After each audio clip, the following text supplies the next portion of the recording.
అందరికీ నమస్కారం అండి. నా పేరు విజయ్ నాగబేరు. సో థ్యాంక్స్ లాట్ మన రెస్పెక్ట్ సినిమా అనే ఛానల్ ఎంతగా ఆదరిస్తున్న ప్రతి ఒక్కరికి చాలా చాలా థ్యాంక్స్.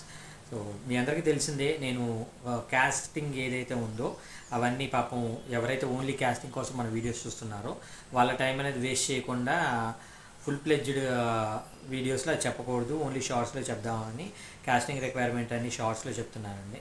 సో షార్ట్స్ ఎప్పుడు మీకు బ్లింక్ అవుతాయి అంటే మీరు మన ఛానల్ని సబ్స్క్రైబ్ చేసుకున్నట్లయితే అది బ్లింక్ అవడానికి చాలా వరకు పాసిబిలిటీస్ ఉంటాయి. కాబట్టి మీరు తప్పకుండా మన ఛానల్ని సబ్స్క్రైబ్ చేసుకునే ప్రయత్నం చేయండి. అలాగే ఈ కాస్టింగ్ రిక్వైర్మెంట్స్ కావచ్చు, నేను సినిమా ఇండస్ట్రీకి సంబంధించిన ఇన్ఫర్మేషన్ కావచ్చు, ఏదైతే ఉందో అది మీకు యూజ్ అవుతుంది, అలాగే మీ ఫ్రెండ్స్ ఎవరికైనా యూజ్ అవుతుంది అనుకున్నట్లయితే తప్పకుండా వీలైనంత ఎక్కువ మందికి షేర్ చేసే ప్రయత్నం అయితే చేయండి. సో మన సబ్స్క్రైబర్లు అడిగిన ప్రతి ప్రశ్నకి సమాధానం అనేది ఇక నుండి ఫుల్ ప్లెజ్డ్ లెంతీ వీడియోస్లో చెప్పడం జరుగుతుందండి. సో మన సబ్స్క్రైబర్ ఏమన్నారు అంటే, సార్ ఇండస్ట్రీకి కొత్తగా వచ్చే వారికి పేమెంట్ ఎంత ఉండొచ్చు అని అడగడం జరిగింది. అయితే ఇది ఆర్టిస్టులకా, లేదంటే డైరెక్షన్ డిపార్ట్మెంట్కా, లేదంటే ఉన్న 24 క్రాఫ్ట్స్లో మిగతా క్రాఫ్ట్స్ కానీ ఆయన ఏం మెన్షన్ చేయలేదండి. అయితే నేను కొంచెం అప్రాక్స్గా చెప్పే ప్రయత్నం చేస్తాను. నేను ముందు నుండి మన వీడియోస్లో చెప్తుంది ఒకటేనండి, ఎవరైతే పేమెంట్ కోసం ఇండస్ట్రీకి వస్తారో వాళ్ళు లిటరల్గా పేమెంట్ మీద ఉండడానికి కూడా పనికి రాకుండా పోతారనేది నా ఒపీనియన్. ఇక్కడ సింపుల్ థింగ్ ఏంటంటేనండి, మీరు చిన్నప్పటి నుండి ఏదైతే అంటే ఎల్కేజీ యూకేజీ దగ్గర నుండి మొదలు పెట్టుకొని మీరు గ్రాడ్యుయేషన్ కైండ్ ఆఫ్ బీటెక్ కావచ్చు, ఎంటెక్ కావచ్చు, మీరు చదువుకున్న చదువులకి ఎంతైతే ఖర్చు పెట్టారో దానికి సంబంధించిన ఇది ఏదైతే ఉందో అది మొత్తం సరిపోదన్నట్టు మళ్ళీ మీరు ఒక పర్టికులర్ యాప్కి సంబంధించిందో లేదంటే పర్టికులర్ సాఫ్ట్వేర్ మీరు నేర్చుకున్న తర్వాత మీకు జాబ్ వస్తుంది. అంటే ఫర్ ఎగ్జాంపుల్ ఎల్కేజీ యూకేజీ దగ్గర నుండి 10th క్లాస్ వరకు మీరు చూసుకున్నట్లయితే హీనపక్షంగా ఓన్లీ ఎడ్యుకేషన్కి మీకు ఒక 15 to 20 lakhs అయింది ఖర్చు అనుకుందాం. ఓకే, సో ఆ 15-20 lakhs ఖర్చు అయిన తర్వాత ఇది మీకు సరిపోదు. మీరు ఒక పర్టికులర్ సాఫ్ట్వేర్ కంపెనీలో మీరు జాబ్ చేయాలి అనుకున్నట్లయితే దానికి మీరు అగైన్ 1 lakh or 1.5 lakh ఖర్చు పెట్టి మీరు ఒక కోర్స్ నేర్చుకోవాల్సి ఉంటుంది. అంటే ఆరకల్ కావచ్చు, లేదంటే CC+లు చాలా ఉన్నాయి. సో సాఫ్ట్వేర్కి సంబంధించిన నేర్చుకోవాలన్నమాట. వన్స్ నేర్చుకున్న ఇప్పుడు సర్వీస్ నౌ అనేది కూడా ఒకటి బాగా ట్రెండింగ్లో ఉంది అంటున్నారు. సో అలాంటివి నేర్చుకున్న తర్వాత మీకు ఏంటంటే జాబ్ వస్తుంది. Where it stand somewhere about ఒక 20K 30K మీ శాలరీ అనేది స్టార్ట్ అవుతుంది. ఆ తర్వాత మీరు ఒక 6 months 1 year చేసిన తర్వాత 20 కాస్త 30 అవుతుంది, 30 కాస్త 40 అవుతుంది, 40 కాస్త 50, 1 lakh 2 lakhs కూడా అవ్వచ్చు. When you are getting retired you might be getting somewhere about 2 lakhs అనేది వస్తూ ఉంటుంది.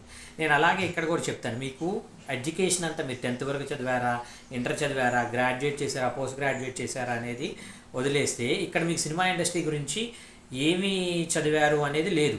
ఇప్పుడు సమ్వేర్ అబౌట్ మీరు అన్నపూర్ణ ఫిల్మ్ స్కూలు, లేదంటే రామానాయుడు ఫిల్మ్ స్కూలు, రాఫ్ట్, ప్రముఖ పూణే ఫిల్మ్ ఇన్స్టిట్యూట్ లాంటివి, మధు ఫిల్మ్ ఇన్స్టిట్యూట్ లాంటి ప్రముఖ ఫిల్మ్ స్కూల్స్లో మీరు నేర్చుకున్నారు. యాక్టింగ్ కావచ్చు, డైరెక్షన్ కావచ్చు, స్క్రిప్ట్ రైటింగ్ కావచ్చు. దానికి మీరు సమ్వేర్ అబౌట్ 5 to 10 lakhs అనేది మీరు ఖర్చు పెట్టారు. ఖర్చు పెట్టిన తర్వాత మీరు ఏం చేయాలి, again you need to start an apprentice. ఇప్పుడు డైరెక్షన్ డిపార్ట్మెంట్ అయితే మీరు అప్రెంటిస్, యాక్టింగ్ అయినా మీరు అప్రెంటిస్. సో అంటే నేనేమంటాను అంటే, సినిమా ఇండస్ట్రీ ఎప్పుడైనా కానీ పేమెంట్ ఏంటి అనేది మీరు డిసైడ్ చేయకూడదు. నేను ఇంత తీసుకుంటానని మీరు చెప్పకూడదు. మీరు ఎంత ఇవ్వాలి అనేది ఆ పర్టికులర్ ప్రొడక్షన్ హౌస్ డిసైడ్ అవుతుంది. సో రీసెంట్గా మీరు మహేష్ విట్టాకి సంబంధించిన ఇంటర్వ్యూ కనుక చూసినట్లయితే, మహేష్ విట్టా అంటే ఇప్పుడు అతను ఫన్ బకెట్ అని తెలుగు వన్లో చాలా సిరీస్లు చేశాడు. అయితే అతను చెప్పింది ఏంటి అంటే, ఇప్పుడు నేను ఆల్మోస్ట్ 10 years నుండి ఇండస్ట్రీలో ఉన్నానండి. నేను హయ్యెస్ట్ తీసుకున్నదంటే రోజుకి 50,000 తీసుకున్నాను, అలాగే లోయెస్ట్ అంటే 1,000-1,500 కూడా తీసుకున్నాను అనే టైప్లో చెప్పడం జరిగింది. అయితే మీకు 1,000 రూపాయలు ఇవ్వాలా, 1,500 ఇవ్వాలా, 5,000 ఇవ్వాలా, 10,000 ఇవ్వాలా అనేది వాళ్ళు డిసైడ్ అవుతారు. You don't have a single right to decide what exactly you are. And ఇంకొకటి నేను చెప్పేది ఏంటి అంటే, ఇండస్ట్రీలో మీరు పేమెంట్ కోసం వచ్చారు, ఇంకొకళ్ళు నాకు పేమెంట్ లేకపోయినా పర్లేదు సార్ నేను యాక్ట్ చేస్తాను, ఈ యాక్ట్ చేసిన వాళ్ళకి అవకాశాలు ఉంటే చాలు అనే టైప్లో వచ్చారు. ఫస్ట్ నాకు నేమో ఫేమో ఒకటి క్రియేట్ అయితే ఆ తర్వాత నేను డిమాండ్ చేస్తాను అనేది ఒకటి ఉంటుంది. ఫర్ ఎగ్జాంపుల్ నా పేరు అజయ్ ఘోష్ అనుకుందాం, లేదంటే నా పేరు తనకల బర్ని అనుకుందాం, లేదంటే నా పేరు సప్తగిరి అనుకుందాం, సునీల్ అనుకుందాం. ఇలాంటి ఒక నేమ్ ఆఫ్ ఫేమ్ వచ్చిన తర్వాత I don't need to ask, నేను అడగాల్సిన అవసరం లేదు, నాకు ఇంత పేమెంట్ ఇస్తేనే నేను పనిచేస్తాను అని అడగాల్సిన అవసరం లేదు. సో నేమ్ ఆఫ్ ఫేమ్ వచ్చిన దాకా లిటరల్గా మీరు ఫ్రీగా పనిచేసినా తప్పలేదు అనేది నా ఒపీనియన్. ఎందుకంటే మంచి మంచి డైరెక్టర్ల చేతుల్లో కావచ్చు, మంచి మంచి రైటర్ల చేతుల్లో కావచ్చు, మీరు పడిన తర్వాత మీకు ఒక నేము ఫేము క్రియేట్ అయిన తర్వాత మీకు ఆటోమేటిక్గా అవకాశాలు అనేవి వస్తూ ఉంటాయి. ఎప్పుడైనా ఇక్కడ సింపుల్ థింగ్ అండి, మనం వెళ్ళి అడగటం ఒక పద్ధతి, వాళ్ళు మనల్ని పిలిచి అడగటం ఒక పద్ధతి.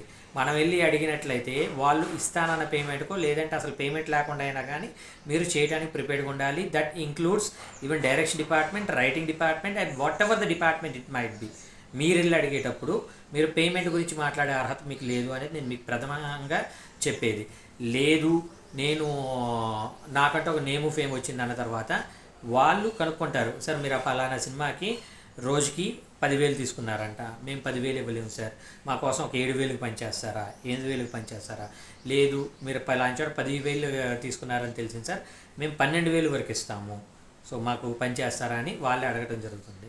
సో అలాగా మీ లైఫ్లో చాలా వరకు అద్భుతాలు జరగాలి అంటే ఈ ప్యాటర్న్ మీరు ఫాలో అయినట్లయితే మీకు అవకాశాలు రావడం కావచ్చు, మీ అవకాశాలు అందిపుచ్చుకోవడం కావచ్చు, లేదంటే మిమ్మల్ని మీరు నెక్స్ట్ లెవెల్కి తీసుకుని వెళ్ళడానికి కావచ్చు, తప్పకుండా హెల్ప్ అవుతుంది.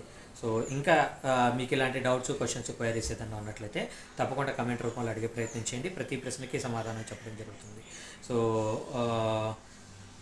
మీకు ఆల్రెడీ చెప్పినట్లు కాస్టింగ్ రిక్వైర్మెంట్ ఏదైతే ఉందో కాస్టింగ్ రిక్వైర్మెంట్ అనేది ఇక నుండి కేవలం షార్ట్స్లోనే వస్తుంది. మీకు ఏమైనా డౌట్స్, క్వశ్చన్స్, క్వైరీస్ ఉన్నట్లయితే కమెంట్ రూపంలో అడిగినట్లయితే ప్రతి ప్రశ్నకి సమాధానం చెప్పడం జరుగుతుంది. వీడియో నచ్చిందా లైక్ చేయండి, వీలైనంత ఎక్కువ మందికి షేర్ చేయండి. ఎవరైతే సబ్స్క్రైబ్ చేసుకోకుండా చూస్తున్నారో please do subscribe. Thank you and all the best.